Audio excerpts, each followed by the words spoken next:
Hi everyone, my name is Cheng. I'm currently a postdoc from the Hong Kong University of Science and Technology.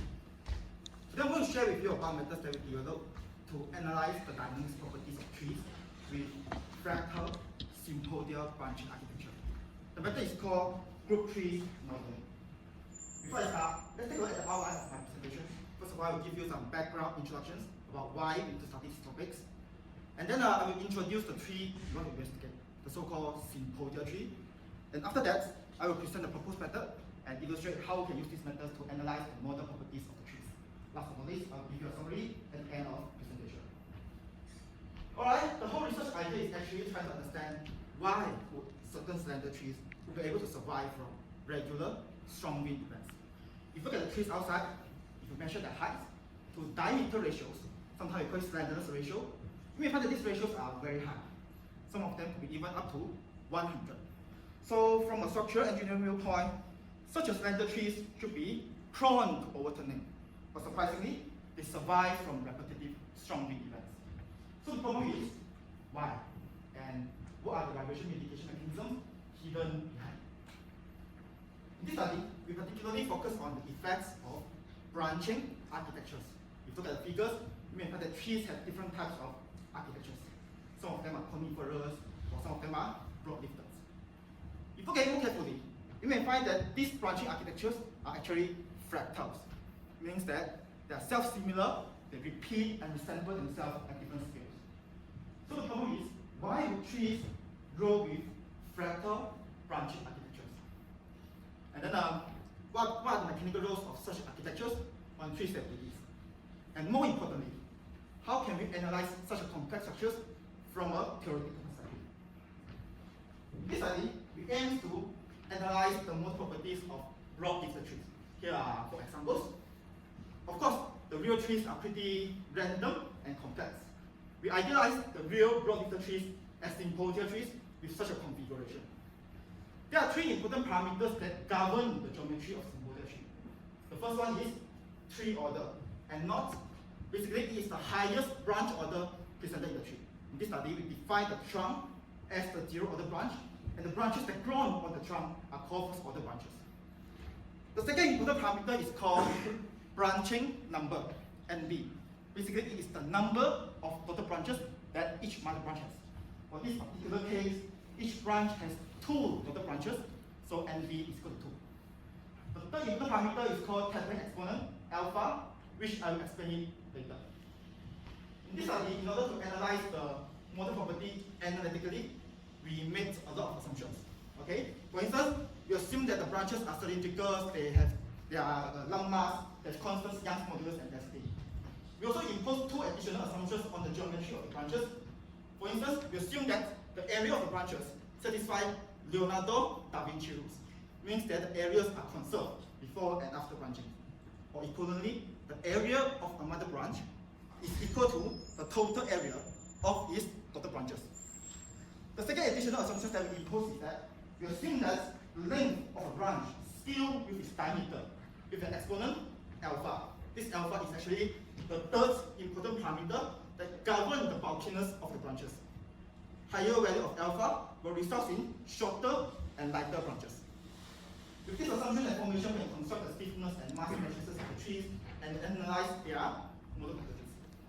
Alright, let's have a motivated example. Suppose that we have a 10th order sympodial tree with branching number of 2 and tapering exponent of 1.5. Let's say we simulate its mode shapes and modal frequencies. Here are the first 5 modes. If you look at the first mode, you may find that all the branches are swaying in the same direction. In the second mode, things become interesting. Okay? The trunks stand still. Where the branches above the first order, they move. And they move in opposite direction, kind of balance with each other. In the third mode, the trunk moves again, while the rest of the branches, they move in opposite direction. In the 4th and the 5th modes, the trunk and the first order branches stand still, while some of the branches above the second order, they move. If you look at it more carefully, you may find that the first mode is actually embedded in the second mode, and the second mode is actually embedded in the 4th and the 5th modes.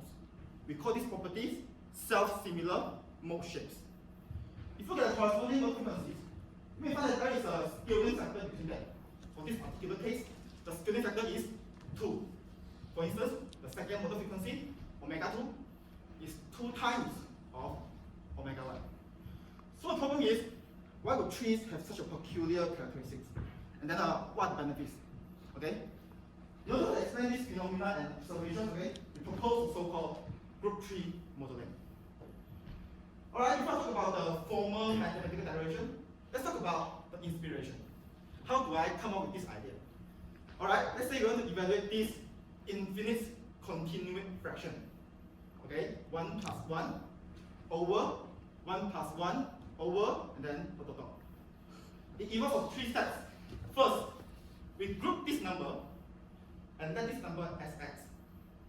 Finish. The second step, we observe the self-similarity presented in this grouped number. If you look at the denominator, it actually resembles to the number that we grouped. Right? Okay, the third step is what we call equalizations. Since we have 2 ways of representing a same number, one is x, the other is 1 plus 1 over x. We equal these 2 numbers, and after some algebraic manipulation, we may find that x is Kowloon ratio. Alright, let's try to apply this idea to analyze the tree we want to investigate. Suppose that we have a sympodial tree with infinite tree order and not approaches to infinity. How can we analyze a tree with infinite degree of freedom? First step, grouping. Let's group these trees and condense this infinite degree of freedom to become a single degree of freedom subtree 1. So we have a first representation of the trees. This first representation is called group tree 1. Step 2. Observe the self-similarity presented in this grouped tree. If you look at the branches above the first order, you may find that these branches are actually self-similar to the trees that we grouped. So we have a second way of representing the same trees. This second representation is called group tree 2. Group tree 2 is actually made by the trunk connecting NB of subtrees 2. Each subtree 2 is actually a condensation of the degree of freedom for a group of branches above the first order. Last step, equalizations. Bear in mind that every time we do condensations, we introduce 2 unknowns for the subtree. Okay, the lateral stiffness coefficient and also the mass. We have subtree 1 and subtree 2. So we have 4 unknowns. We need 4 equations for equalizations. These equations are actually based on the self-similarity between group trees and also the equivalency between group trees. If you look at it carefully, you may find that subtree 1 and subtree 2 are self-similar to each other. So their mass and stiffness are scaling of each other. Bear in mind that group tree 1 and group tree 2 are modeling the same tree. So these 2 group trees should have the same total mass and the same first modal frequencies. With these 4 equations and after some algebraic manipulation, we may find the unknowns K1, M1, K2, and M2. Based on K1 and M1, we can estimate the natural frequency of the trees, omega 1, as a function of alpha and NB. Result shows that omega 1 increases with alpha and NB. Alright, let's try to extend this idea to a more general setup. In the previous slides, I presented how we can use group tree 1 and group tree 2 to estimate the natural frequency of the tree. In general, we can use group tree 3, group tree 4, group tree 5, group tree 6, and then dot dot dot. The idea here is trying to construct a relationship to connect the dynamic behavior of group trees with 2 consecutive levels. For instance, group tree n-1 and group tree n. This technique is called renormalization.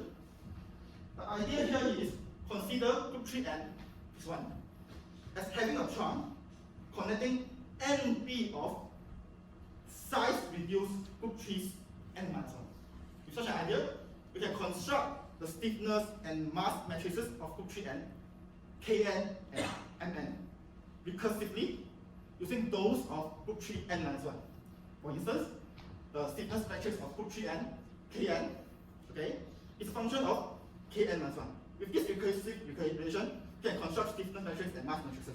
With these matrices, we can analyze the modal properties. How do we analyze? Pretty straightforward. Just plug in these 2 big matrices into the characteristics and also the homogeneous equation. From the first equation, it shows that sympodial tree has two families of vibration modes.